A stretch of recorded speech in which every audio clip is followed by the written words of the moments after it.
Hey friends, it's time to talk about another August tradition. So, we survived, or maybe we're still surviving, the great schedule change surge. And that's chaotic enough. But while all of that is happening, there's something else going on behind the scenes. Students are moving, students are transferring, students are enrolling, students are withdrawing.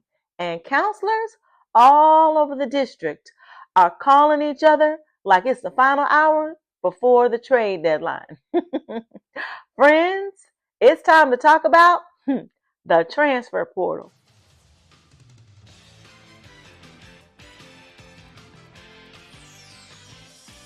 Hey friends, it's your girl, Dr. Kim, back with another page from a year in the life of a school counselor. And if you've been enjoying this content, don't forget to comment, like, share, and subscribe. And the transfer portal, it's just open up. Okay, not really. But if you've ever worked in a district with multiple middle or high schools, you know August can start feeling like a combination of the NBA draft, free agency, and the transfer portal. No draft picks, no salary cap, just PowerSchool and prayer. And the whole time we're trying to figure out who has what, there's a child sitting there thinking, so where am I supposed to go for first period? And that's the part I don't want us to miss, because student swap season can feel like an administrative process. Records, enrollment, PowerSchool, transcripts, schedules.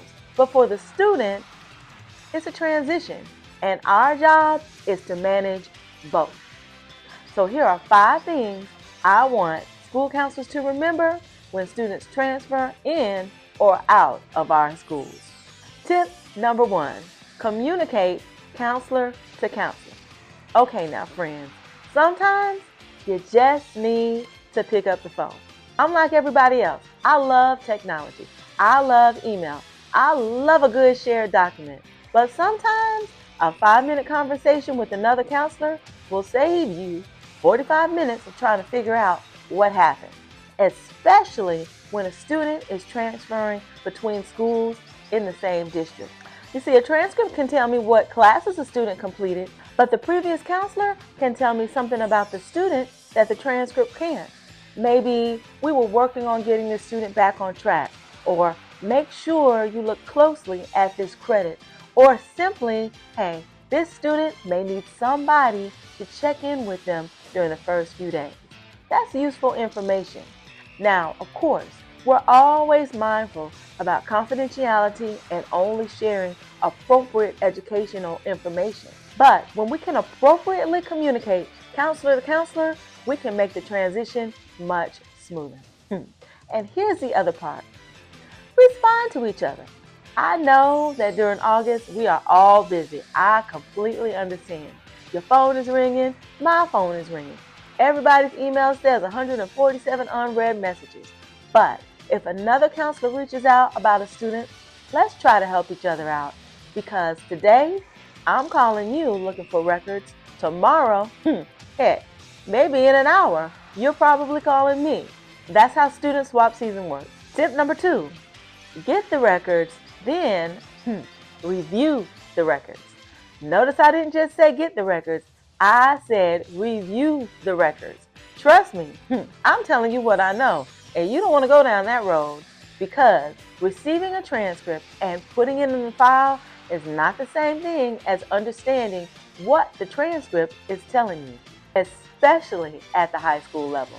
We need to be looking at things like, what has the student already taken? What credits have they earned? What courses did they fail? Are there courses that don't translate neatly from one school or district to another? And most importantly, what does this student need next? Because we don't want to discover in May what we could have discovered in August, especially with seniors. Because friends, August is not the month to casually glance at a senior transcript and say, looks good to me. No. Foul on the play. Look again.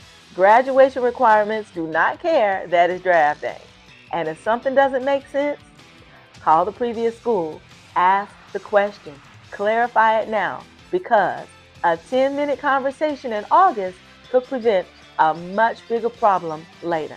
Oh, and while we're talking about records, we have to talk about two of the more unique situations you may encounter during student swap season.